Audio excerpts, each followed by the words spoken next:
JFE Group représente l'une des principales réalités économiques internationales japonaises. Ses activités vont de la production et de la transformation de l'acier à la construction dans les chantiers navals et la réalisation d'infrastructures et de grands travaux civils. JFE Group emploie 54 000 personnes dans 230 sociétés et produit un chiffre d'affaires global d'environ 32 milliards d'euros. JFE Engineering, avec ses 7300 employés et un chiffre d'affaires supérieur aux 2 700 milliards d'euros, représente l'une des principales sociétés du groupe. Répartie entre diverses divisions, JFE Engineering opère dans ces divers secteurs: solutions pour l'environnement, recyclage des déchets, production d'énergie, réalisation de structures en acier, systèmes industriels, recherche et développement. Sa capacité en matière d'ingénierie et de conception de projets, une forte expérience opérationnelle et une importante prise de conscience des changements en cours dans la société procurent à l'entreprise une vision claire du futur. JFE Engineering adopte une politique environnementale qui conjugue la croissance de l'entreprise avec le respect pour l'environnement. Le Japon, comme pays avec une grande densité de population, a consacré une grande attention aux problèmes de protection environnementale et notamment au traitement des déchets. Sur cette base, JFE Engineering opère depuis plus de 40 ans pour transformer les déchets en une ressource. Depuis 1968, JFE Engineering a réalisé les projets et la construction de plus de 150 structures de traitement thermique, devenant ainsi l'une des entreprises leaders du secteur et contribuant au succès du Japon dans sa stratégie moderne de gestion des déchets. Grâce à l'application de la technologie en effet, le Japon a réussi à réduire fortement l'utilisation des décharges, dans lesquelles n'est plus traité désormais que 2% des déchets produits. La prise de conscience croissante de l'importance de la protection environnementale engendre en effet une volonté de réduire à zéro le recours aux décharges et les problèmes qu'elles entraînent. Pour mettre fin à l'ère des décharges, l'Union européenne a elle aussi adopté une nouvelle stratégie de gestion des déchets basée sur la récupération et le recyclage. Actuellement, dans l'Union européenne, 40% pratiquement des déchets municipaux traités finissent encore dans les décharges. Les déchets que l'on ne peut recycler devraient être transformés en énergie ou en d'autres matériaux réutilisables grâce à l'utilisation de technologies de traitement thermique fiables. C'est la raison pour laquelle, pendant plus de 40 ans, JFE Engineering a développé de multiples solutions dans la conception des équipements pour le traitement thermique des déchets et se trouve aujourd'hui en mesure d'offrir toutes les technologies conventionnelles dans leur version de pointe. Par exemple, la Hypergrate System, un développement à l'avant-garde de la technologie de grille qui permet d'obtenir les meilleurs résultats jamais obtenus par ce type de procédé. La demande croissante dans le domaine de l'environnement durable a conduit et conduira à l'adoption de normes et de critères d'acceptabilité sociale toujours plus exigeants. Avec cette prise de conscience, JFE a développé sa solution la plus moderne, basée sur le processus de gazéification, High Temperature Gasifying and Direct Melting System. La technologie High Temperature Gasifying and Direct Melting System conjugue des actions supérieures de défense de l'environnement, une très grande efficacité énergétique et une fiabilité élevée. La caractéristique principale du processus adopté est la combustion indirecte. Dans la combustion indirecte, les déchets ne sont plus brûlés directement, comme cela se passe dans les structures de technologie traditionnelles, mais sont transformés en gaz. Le gaz produit est donc utilisé pour produire de l'énergie électrique et thermique au moyen d'une combustion efficace et contrôlée.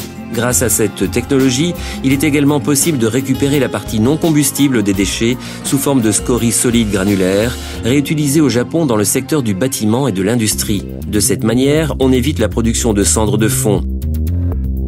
Le fourneau est l'un des composants clés du système. Il est alimenté par les déchets provenant de la fosse de stockage.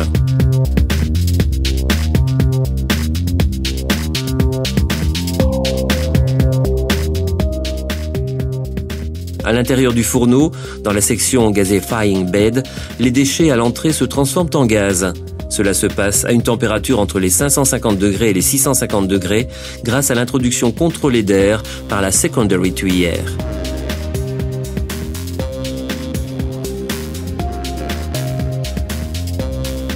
La partie non combustible des déchets descend dans la section Melting Zone, où une température d'environ 1600 degrés en permet la fusion. La très haute température est obtenue grâce à l'utilisation de carbone, utilisé comme dans les usines de production d'acier, et à l'introduction contrôlée d'air enrichi d'oxygène par la main tuyère. La scorie liquide ainsi produite est extraite de manière continue et ramenée à l'état solide sous forme granulaire, permettant la séparation successive entre métaux et matières inertes. Le gaz produit par les déchets monte dans la section freeboard où il complète le processus de conversion. La production de substances nocives est bloquée grâce à l'atmosphère réduite à une température entre 850 et 950 degrés.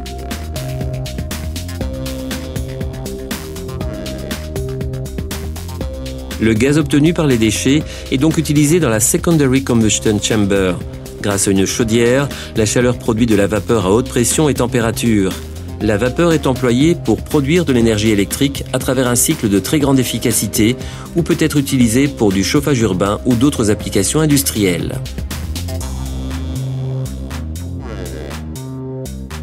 Pour augmenter ultérieurement les performances environnementales de la structure, les cendres et les poussières résiduelles du processus peuvent être interceptées et envoyées aux fourneaux où elles peuvent être traitées thermiquement.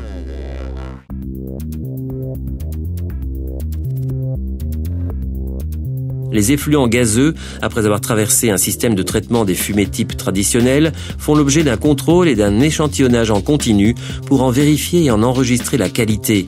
Ils sont alors seulement libérés dans l'atmosphère.